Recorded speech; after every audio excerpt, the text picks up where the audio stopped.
प्रिय भक्तों, कहते हैं कि जब महाभारत युद्ध हो रहा था तब देवराज इंद्र ने मताली से, जो उनका सारथी था, उससे कहा कि रथ को लेकर चलो। तब मताली ने कहा था कि अभी तो दिन पूरा चढ़ा हुआ है, मैं कैसे आऊं? तब इंद्र ने कहा, देखने आओ कि युद्ध कितना सुंदर हो रहा है। प्रिय भक्तों, श्री कृष्ण महाभारत युद्ध में अभिमन्यु को बचा सकते थे, लेकिन उन्होंने उसको न बचाया न सचेत किया। क्या कारण था? आइए आज इसी से पर्दा उठाते हैं। अभिमन्यु जिस दिन युद्ध लड़ने के लिए जा रहा था, उस दिन उसने सबके पैर छुए, सब ने उसको आशीर्वाद दिया।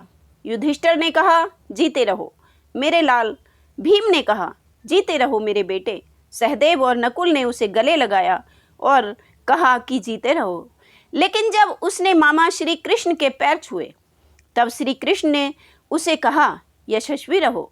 आशीर्वाद लेकर जब अभिमन्यु शिविर से बाहर निकला और श्री कृष्ण उसको देखने लगे, तब द्रौपदी ने वहां आकर उनसे कहा, हे कान्हा, मेरा बेटा जीवन की सबसे बड़ी लड़ाई इतनी कम उम्र में पहली बार लड़ने जा रहा है। सबने उसे जीते रहो का आशीर्वाद दिया है, लेकिन तुमने उसे जीते रहो का आशीर्वाद नहीं दिया, यशस्वी रहो कहा है। क्यों? क्या तुम्हें उसके जीतने में कोई संशय है?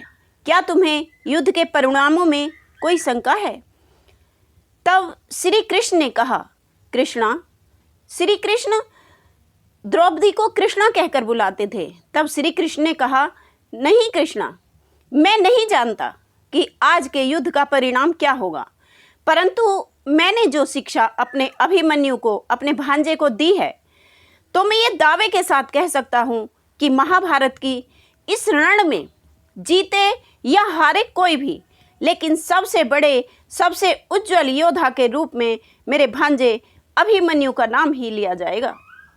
प्रिय भक्तों, जब हम महाभारत के युद्ध का एक एक दिन पढ़ेंगे तो आप पाएंगे कि आप बेचैन हो उठेंगे। आपको लगेगा कि श्री कृष्ण को अब तो कूदना चाहिए, अब तो लड़ना चाहिए, अब तो अवश्य ही कुछ करना चाहिए, लेकिन हम पाते हैं कि वे कुछ भी हो जाने देते हैं।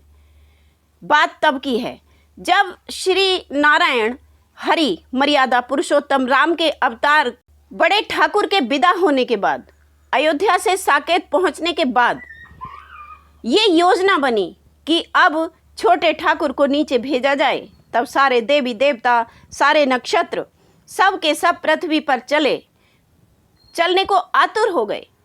सदा ऐसा ही होता है। श्री रामचंद्र जी के साथ शेषनाग लक्ष्मण के रूप में आए थे और इसी तरह श्री कृष्ण इस मृत्यु लोक में आने लगे। तब सूर्य भी तैयार हो गए, इंद्र भी तैयार हो गए और इन सब ने अपने अपने अंश को पृथ्वी पर भेज दिया। इंद्र के अंश अर्जुन हैं, सूर्य के अंश कर्ण हैं। अब एक देवता ऐसा है जो कहता है कि मैं नहीं जा सकता, मैं नहीं जा रहा हूँ। तब भगवान ने कहा कि अपने पुत्र को भेज दो। तब उसने कहा, नहीं, मैं अपने पुत्र से बड़ा प्रेम करता हूँ, मैं तो उसको नहीं भेजूंगा, और वैसे भी मेरा लड़का इतना सुंदर है कि मैं उसे भेज ही नहीं सकता। तब देवता कहने लगे कि हे चंद्रमा, तुम तो बड़े ही अजीब हो। भगवान श्री हरि जब पृथ्वी पर अवतार ले रहे हैं और हम देवता ही उनके साथ नहीं होंगे, यदि हमारे घर परिवार के लोग ही उनके साथ नहीं जाएंगे, तो दुनिया हमसे क्या सीखेगी। इंद्र, सूर्य, अंजनी कुमार सब अपने अंश भेज रहे हैं। धर्मराज स्वयं युधिष्ठिर के रूप में जा रहे हैं, और हे चंद्रमा, ना तो तुम स्वयं जा रहे हो और ना ही अपने पुत्र को भेज रहे हो। तब चंद्रमा ने कहा, हे श्री कृष्ण, ठीक है, मैं अपने पुत्र को भेज रहा हूँ, आप ले जाइए, लेकिन मेरी दो शर्तें हैं। एक तो मेरा बेटा आपके पास रहेगा। श्री कृष्ण ने कहा, ठीक है, और बताओ। तब चंद्रमा ने कहा, जब मेरा पुत्र 16 वर्ष का हो जाएगा तो इसको आपको अवश्य ही वापस भेजना होगा। और चंद्रमा का वो लड़का ही श्री कृष्ण के प्राणों से प्यारा भांजा अभिमन्यु बनकर धरती पर आया, और स्वयं श्री कृष्ण ने ही उसे धनुर्विद्या की शिक्षा दी। वह धनुर्विद्या में अपने पिता से भी अधिक तेजस्वी था। एक दिन कुरुक्षेत्र के मैदान में एक दिन ऐसा आया कि देवयोग से योजना पूर्वक कुरुक्षेत्र मैदान में किसी कार्य के हेतु अर्जुन को अलवर की ओर जाना पड़ा। अर्जुन युद्ध क्षेत्र में से इतनी दूर पहुंच गया था कि सूर्यास्त से पहले उसका वापस आना संभव नहीं था। और ये बात जब कौरवों को पता चली तब उन्होंने चक्रव्यूह की रचना कर डाली, क्योंकि वे जानते थे कि अर्जुन के अलावा चक्रव्यूह तोड़ने का कार्य कोई और नहीं कर पाएगा। इधर पांडवों के खेमे में चर्चा चली कि अब इस चक्रव्यूह को तोड़ना होगा। कौन तोड़ेगा?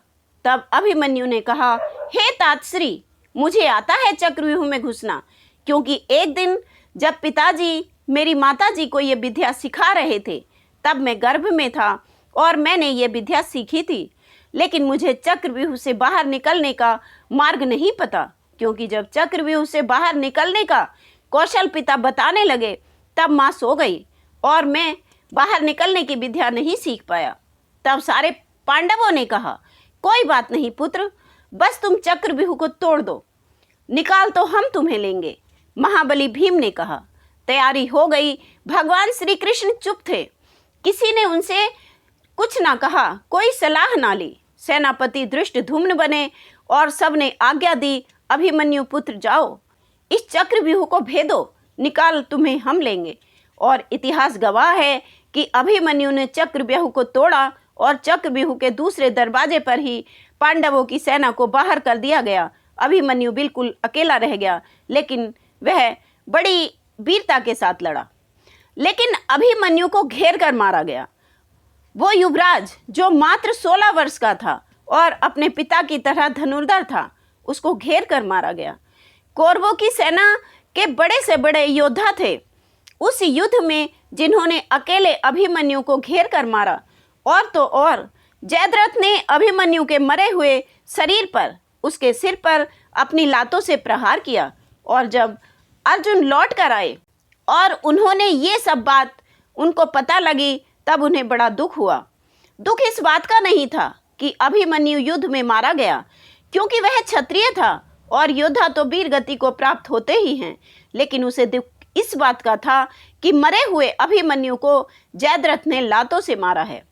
उसने तभी अपनी अंजलि में जल लिया और ये शपथ ली कि अगले दिन सूर्यास्त से पहले मैं जयद्रथ का वध कर दूंगा, और यदि मैं ये न कर पाया तो मैं स्वयं को जलाकर भस्म कर दूंगा। यह खबर जब कौरवों के खेमे में पहुंची तो वह प्रसन्नता से, खुशी से झूम उठे। उन्होंने सोचा, एक दिन का ही तो बचाना है जयद्रथ को, एक दिन जयद्रथ की सुरक्षा कर ली तो अर्जुन अपने प्राण त्याग देगा, और अर्जुन मरा तो खेल खत्म, हमारी जीत पक्की। उधर पांडव परेशान हो गए। वे सोचने लगे कि ये क्या कर बैठा। यदि एक दिन में हम जयद्रथ को ना ढूंढ सके, ना मार सके, तो अर्जुन तो गया, और अर्जुन गया तो खेल खत्म। अगले दिन जब सूर्य उदय हुआ, युद्ध प्रारंभ हुआ।